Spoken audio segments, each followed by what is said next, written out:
Well, tonight, two arrests in less than a week at a Siloam Springs daycare. 23-year-old Daisy Castro was arrested Wednesday on a charge of battery. That follows the arrest of Mary Clibrey, who's accused of battery and endangering the welfare of a minor. 5 News reporter Claire Everbach joins us with what we're learning about both of those arrests tonight. Claire? Yeah, Morgan, according to police, both women can be seen in security footage. Investigators say it shows Clibrey pulling the arms of two students and dragging another across the classroom.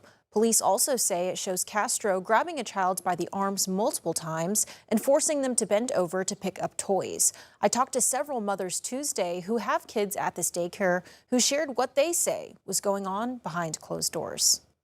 Caitlin Watts is a mother and previous employee of Friendship Pediatric Services.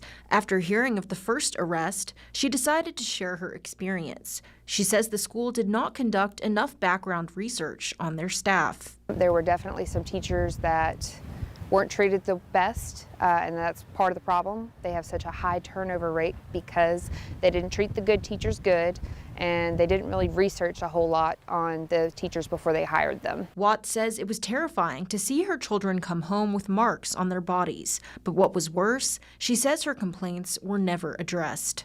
It's just even more scary that they kind of tried to brush it under the rug. The school didn't step up and say something.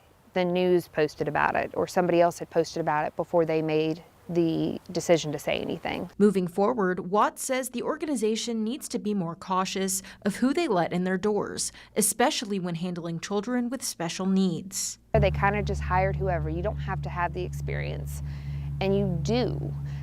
Special needs kids, they need more attention. They need way more patience than a regular child does. Benton County prosecuting attorney Brian Sexton says when looking for daycares, parents should not be afraid to ask questions. Does the agency do background checks? Do they do checks with child maltreatment registry to ensure that they're not necessarily hiring someone who might be a greater risk for their kids? He also encourages all parents to listen to their instincts. And if you've got questions or you get a bad feeling based on the answers you're given, it may be wise to keep looking at other options.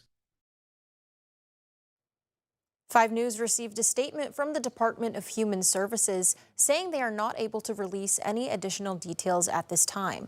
They did say there is a pending licensing investigation of Friendship Pediatric Services. The facility or their parent company has not responded to any of our messages for comment. Claire Everbach, 5 News.